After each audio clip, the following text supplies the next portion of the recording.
கிறிஸ்துவுக்குள் பிரியமானவர்களுக்கு ஆண்டவராக இயேசு கிறிஸ்துவுடைய இனிய நாமத்தினாலே வாழ்த்துக்கள். கடந்த 4 மாதங்களும் கண்ணின் கருமணி போல் பாதுகாத்து இந்த 5வது மாதத்தை காண செய்த கர்த்தருக்கு கொடாகோடி ஸ்தோத்திரங்கள். இந்த மே மாதத்தின் முதல் நாளிலே நாம் தியானிக்கிற தேவனுடைய வார்த்தை, நீ விசுவாசித்தால் தேவனுடைய மகிமையை காண்பாய். ஆம் பிரியமானவர்களே, இந்த மாதம் நீங்கள் தேவனுடைய மகிமையை காணக்கூடிய மாதம். இந்த மாதம் நீங்கள் தேவனை விசுவாசித்து உங்களுக்குண்டான அற்புதங்களை பெற்றுக்கொள்ளக்கூடிய மாதம். இந்த சம்பவத்துக்கு முன்பாக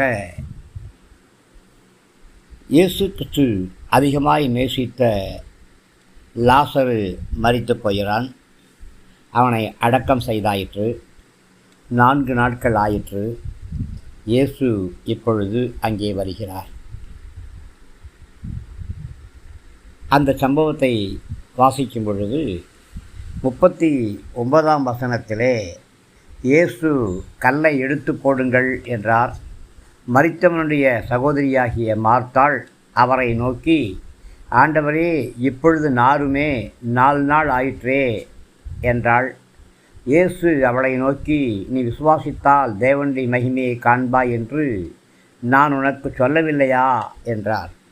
ஆம் பிரியமானவர்களே, ஒரு கல் இயேசுவின் அற்புதம் நடப்பதற்கு தடையாயிருக்கிற ஒரு கல், மரித்தவன் ஜீவனை பெறுவதற்கு தடையாயிருக்கிற ஒரு கல், புதிய வாழ்க்கையும் புதிய ஜீவனும் புதிய ஆசீர்வாதங்களும் கடந்து வருவதற்கு தடையாயிருக்கிற ஒரு கல். அந்த கல்லை நாம் தான் எடுத்து போட வேண்டும். அந்த கல்லை எடுத்து போடுங்கள் என்று ஆண்டவராகிய கர்த்தர் கட்டளை கொடுக்கிறார். ஒருவேளை கடன் என்ற கல்லாய் இருக்கலாம், ஒருவேளை தடைகள் என்ற கற்களாக இருக்கலாம். இந்த கல்லையெல்லாம் நீங்கள் தான் நீக்கி போட வேண்டும். அந்த கல்லை நீங்கள் நீக்கி போடும் பொழுது கண்டிப்பாக ஒரு அற்புதம் நடக்கும். ஆனால் மார்த்தாளுடைய ஒரு சந்தேகம், நாருமே கல்லறையிலே சரீரம் வைக்கப்பட்டு 4 நாட்கள் ஆயிற்றே, இனி அந்த சரீரத்துக்குள்ளாக ஜீவன் வருவது எப்படி, அற்புதம் நடப்பது எப்படி, மரித்தவன் உயிரோடு எழும்புவது எப்படி, இனி நாருமே என்று சொல்லி உடன் பிறந்த சகோதரி சொல்லும் பொழுது இயேசு சொல்லக்கூடிய ஒரு அற்புதத்தின் வார்த்தை, ஒரு ஆசீர்வாதத்தின் வார்த்தை, நீ விசுவாசித்தால் தேவனுடைய மகிமையை காண்பாய். பிரியமானவர்களே, தீர்க்க தரிசனமாக இந்த மாதத்திலே நான் உங்களுக்கு சொல்லுகிறேன், நீங்கள் தேவனுடைய மகிமையை காண்பீர்கள். உங்களுடைய ஒவ்வொரு காரியங்களிலும் தேவன் தம்முடைய மகிமையை வெளிப்படுத்தும்படி விரும்புகிறார். அதற்கு தடையாயிருக்கிற ஒரே ஒரு கல் அவிசுவாசம். அந்த அவிசுவாசத்தை நீக்கி போடுங்கள். அவிசுவாசமான வார்த்தைகளை நீங்கள் நீக்கி போடுங்கள். இயேசு தன்னுடைய மென்மையான வார்த்தைகளாலே கடிந்து கொள்ளக்கூடிய காரியம் என்ன? நீ விசுவாசித்தால் தேவனுடைய மகிமையை காண்பாய் என்று நான் உனக்கு சொல்லவில்லையா? ஆம் பிரியமானவர்களே, எத்தனையோ தடவை படிக்கிறோம், எத்தனையோ பிரசங்கம் கேட்கிறோம், எத்தனையோ வாக்குத்தத்த அட்டைகளை பெறுகிறோம், நீ விசுவாசித்தால் தேவனுடைய மகிமையை காண்பாய் என்று. ஆனால் நம்முடைய வாழ்க்கையிலே, குடும்பத்திலே, ஊழியத்திலே ஒரு போராட்டம் கடந்து வரும் பொழுது நம்முடைய விசுவாசம் தள்ளாடுகிறது. எல்லாருக்கும் இயேசு அற்புதம் செய்வார், எனக்கு செய்வாரா? எல்லாருடைய வியாதியும் இயேசு குணமாக்குவார், எனக்கு குணமாக்குவாரா? வியாதி படுக்கைகளை நீக்கி போடுவார், எனக்கு நீக்கி போடுவாரா? என் குடும்பத்துக்கு அற்புதம் செய்வாரா? என் தொழில் நஷ்டங்களை இயேசு மாற்றுவாரா? பிரிந்து போயிருக்கிற குடும்பங்களை ஒன்றாய் இணைப்பாரா? நீதிமன்ற வழக்குகளில் கர்த்தனுக்கு நியாயம் செய்வாரா? எத்தனை கேள்விகள். செய்வாரா என்று சொல்லி. ஆனால் அவைகளை மாற்றுங்கள். செய்வார் என்று சொல்லுங்கள்.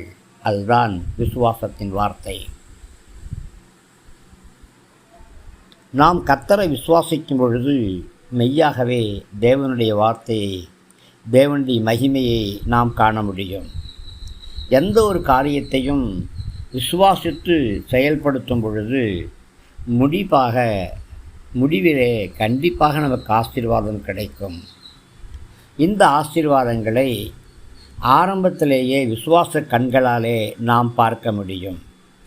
பிரியமானவர்களே, இயேசு கிறிஸ்துவுடைய வார்த்தையை கேட்டு அதை விசுவாசித்து அவரது வல்லமையிலும் உண்மையிலும் நாம் சார்ந்து கொள்ளும் பொழுது மெய்யாய் நாம் தேவனுடைய மகிமையை காண்போம். இயேசுடைய வல்லமையை சார்ந்து கொள்கிறாயா? நீ அவருடைய மகிமையை காண்பாய். இயேசுடைய உண்மையை சார்ந்து கொள்கிறாயா? சத்தியத்தை சார்ந்து கொள்கிறாயா? அப்பொழுது நீ தேவனுடைய மகிமையை உன் வாழ்க்கையிலே காண முடியும். ஆம் பிரியமானவர்களே, இந்த தரிசனம் நமக்கு ஆனந்தத்தை கொடுக்கும், உற்சாகத்தை கொடுக்கும், மிகுந்த மகிழ்ச்சியை கொடுக்கும். ஆனந்த பரவசம் அடைவோம், ஆனந்த துதி பாடல்களை பாடுவோம், மர்வமாகவும் மனம் எழுப்புதலடையும், குடும்பம் எழுப்புதலடையும், திருச்சபை எழுப்புதலடையும், ஊழியங்கள் எழுப்புதலடையும், எல்லா தடைகளும் நீங்கும். எப்பொழுதுமே தேவனுடைய இரக்கங்களையே நினைவு கூர்ந்து கொண்டிருப்போம். கொல்லாத வார்த்தைகள் வேண்டாம், தோல்வியின் வார்த்தைகள் வேண்டாம், சாபத்தின் வார்த்தைகள் வேண்டாம். எப்பொழுதும் தேவனுடைய இரக்கங்களையே பேசுவோம், தேவனுடைய கிருபையே பேசுவோம், தேவனுடைய நாமம் மகிமைப்படும்படியான வார்த்தைகளையே நாம் பேசுவோம். பல சமயங்களிலே ஆண்டவராகிய கர்த்தர் நமக்கு சொன்ன வார்த்தைகளை நாம் மறந்து போய்விடுகிறோம். பரிசுத்த ஆவியானவர் அந்த வார்த்தைகளை மீண்டும் நமக்கு நினைவுபடுத்தி தர வேண்டும். ஆவியானவருடைய உதவியை நாம் பெற்றுக்கொள்ள வேண்டும். சகல சத்தியத்துக்குள்ளும் ஆவியானவர் வழிநடத்துவார். சத்திய வார்த்தைகளை நம்முடைய இதயத்திலே அவர் நினைவுபடுத்துவார். ஏற்கனவே இயேசு சொன்ன வார்த்தைகளை மார்த்தாள் மறந்துவிட்டாள். பாவம், ஒரு இழப்பு, ஒரு பேரிழப்பு, தாங்க முடியாத இழப்பு, ஈடு செய்ய முடியாத இழப்பு. அதனாலே மார்த்தாள் மறந்துவிட்டாள். ஆனால் இயேசு அவளிடம், நான் உனக்கு சொல்லவில்லையா என்று கூறி தான் மார்த்தாளுக்கு சொன்ன வார்த்தைகளை நினைவுபடுத்தினார். நமக்கும் கூட அப்படித்தான்.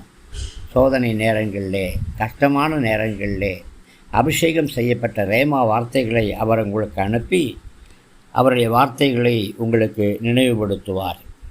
ஆம், இந்த வார்த்தை தினசரி நாம் அபியாசிக்க வேண்டிய வார்த்தை. நான் விசுவாசிக்கிறேன், தேவனுடைய மகிமையை காண்பேன் என்று சொல்ல வேண்டிய வார்த்தை. தேவனுடைய மகிமையிலே வாழுவேன் என்று களிகூற வேண்டிய வார்த்தை. தேவனுடைய மகிமையிலே உலாவுவேன் என்று சொல்லக்கூடிய வார்த்தை. பிரியமானவர்களே, இந்த மாதம் முழுவதும் தடை கட்டளை கர்த்தர் நீக்கி போட்டு அவருடைய மகிமையிலே நீங்கள் உலாவ, அபிஷேகம் செய்யப்பட்ட ரேமா வார்த்தைகளுக்குள்ளாய் ஊடுருவி வாழ, ரேமா வார்த்தைகளே உங்களுடைய ஆசீர்வாதமாய் மாற இந்த மாதம் முழுவதும் நீங்கள் விசுவாசித்து தேவனுடைய மகிமையை தரிசிக்க கர்த்தர் உங்களுக்கு உதவி செய்வாராக.